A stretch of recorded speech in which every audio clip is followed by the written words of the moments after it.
네, 주암청 공동체 여러분 안녕하세요. 네, 오늘 벌써 10번째 신친성경 공부 시간이 되었습니다. 오늘은 이 그리스도인의 사회생활, 그리스도인이 우리가 사회에서 살아가고 있죠.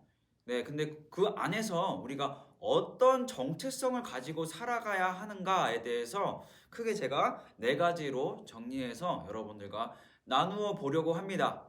네, 먼저 이제 종교 개혁자들이 말하는 이제 그리스도인들의 정체성을 어떻게 이야기했는가에 대해서 먼저 나눠 보도록 하겠습니다. 여러분이 잘 아시는 이 마틴 루터는 이렇게 얘기했습니다.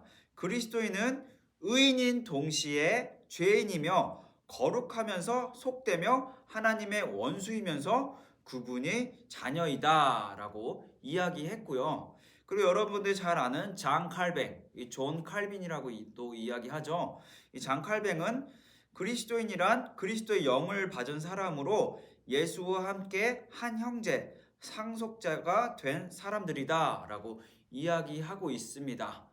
네, 그럼 이번에는 이제 성경이 말하는 그리스도인의 정체성이란 무엇인가에 대해서 아까 이야기한 것 같이 네 가지로 제가 분류해서 이야기 나누어 볼 건데요. 첫 번째, 이제 영적인 거듭남을 통해서 그리스도의 몸된 지체라고 이야기할 수 있습니다.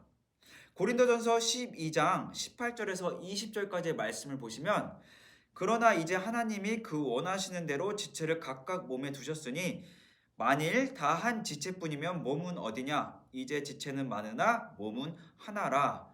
그렇습니다. 우리는 예수 그리스도께서 머리 되시고 우리는 그분의 몸, 이제 그 지체가 되는 것이죠. 그렇기 때문에 이 그리스도인이라는 정체성, 첫 번째는 우리가 그리스도의 몸된 지체임을 잊어서는 안 될 것입니다. 두 번째로는 이 정신적으로는 예수 그리스도와 함께 부활하여서 이제 새로운 관점을 받아들인 자입니다. 골로새서 3장 1절에서 5절 말씀에 보시면 자, 그러므로 너희가 그리스도와 함께 다시 살리심을 받았으면 위의 것을 찾으라. 거기는 그리스도께서 하나님 우편에 앉아 계시느니라. 위의 것을 생각하고 땅의 것을 생각하지 말라. 이는 너희가 죽었고 너희 생명이 그리스도와 함께 하나님 안에 감추어졌음이라. 우리 생명이신 그리스도께서 나타나실 그때에 너희도 그와 함께 영광 중에 나타나리라. 그러므로 땅에 있는 지체를 죽이라. 곧 음란과 부정과 사욕과 악한 정욕과 탐심이니 탐심은 우상 숭배니라. 아멘.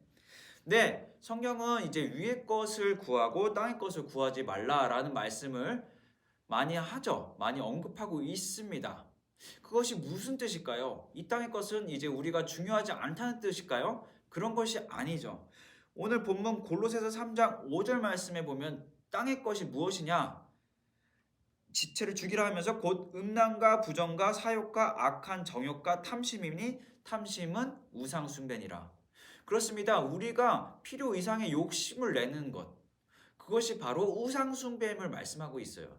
그러한 삶이 바로 이제 땅의 것을 추구하는 삶인 것을 말씀하고 있죠.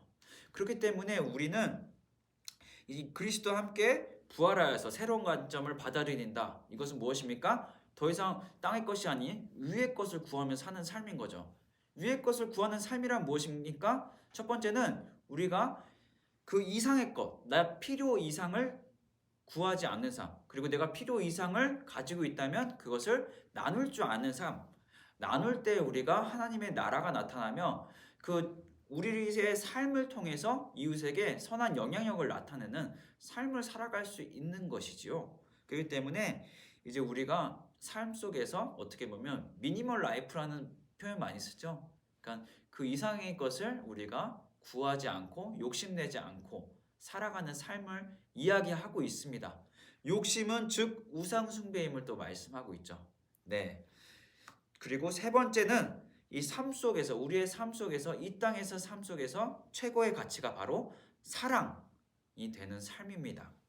마태복음 22장 36절에서 40절까지 말씀해 보시면 선생님 율법 중에서 어느 계명이 크니까? 라고 질문하죠. 그랬더니 37절에서 예수님이 말씀하십니다. 예수께서 이르시되 내 마음을 다하고 목숨을 다하고 뜻을 다하여 주 너의 하나님을 사랑하라 하셨으니 이것이 크고 첫째 되는 계명이요 둘째도 그와 같으니 내 이웃을 내 자신과 같이 사랑하라 하셨으니 이 두 계명이 온 율법과 선지자의 강령이니라. 아멘. 그렇습니다. 예수님께서 가장 큰 계명이라는 것을 이제 하나님을 사랑하는 것이고 둘째도 이와 같으니라고 표현했어요. 그렇기 때문에 하나님을 사랑하는 것이 제일 먼저이고 이웃을 사랑하는 것이 두 번째이다라는 것이 아니고 둘째도 이와 같으니라고 표현을 했기 때문에 하나님을 사랑하는 만큼 이웃도 우리가 사랑해야 함을 이제 동등하게 사랑해야 함을 어떻게 보면 말씀하고 있어요. 그렇죠? 네, 그렇기 때문에 우리가 이웃 사랑하는 것 굉장히 중요한 거예요. 그러면서 이웃을 어떻게 해요? 내 자신과 같이 사랑하라. 그러니까 하나님을 사랑하고 이웃을 사랑하고 내 자신을 사랑하는 것. 이것이 우리의 가장 삶의 큰 가치가 되는 것이죠. 그러나 어떤 하나의 밸런스가 초점이 맞춰져서는 안 되겠죠. 그렇죠?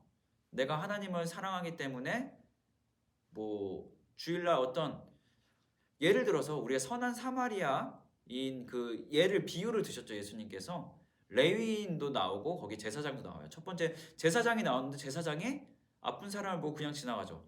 레위인도 아픈 사람을 보고 그냥 지나가요. 그러나 사마리아인은 아픈 사람을 보고 자기 자비를 들여서 그 사람을 이제 고쳐주고 숙소에다가 그 사람을 맡기면서 부족하면 나중에 부족하면 후에 내가 더 그거에 대한 값을 치르겠다라고 하고 있습니다.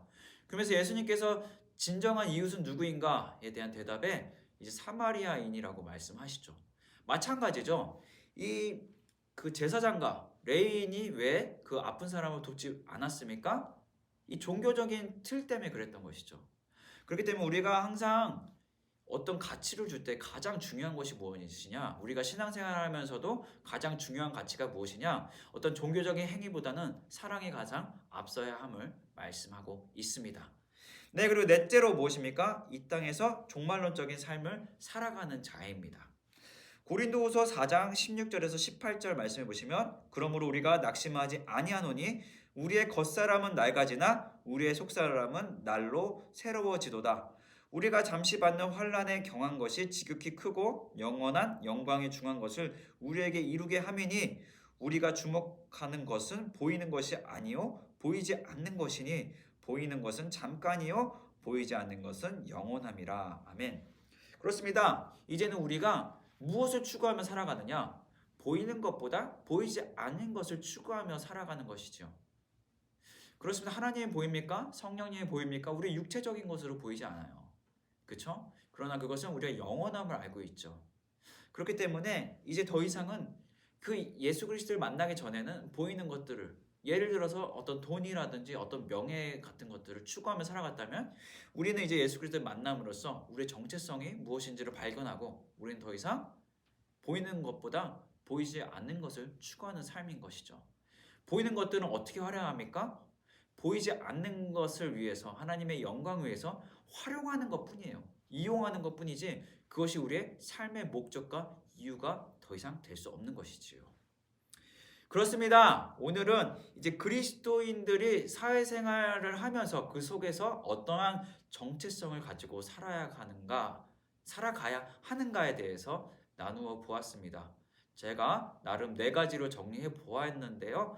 여러분들 이 4가지를 기억하시고 이 사회 속에서 그리스도인의 정체성을 가지고 정말 하나님의 나라를 나타내며 주님의 영광을 나타내며 예수 그리스도의 머리 되심을 나타내는 삶을 살아가시기를 주님의 이름으로 축복하고 또한 소망합니다. 네, 오늘은 여기까지 하고요. 다음 주에 또 뵙도록 하겠습니다. 여러분들 안녕.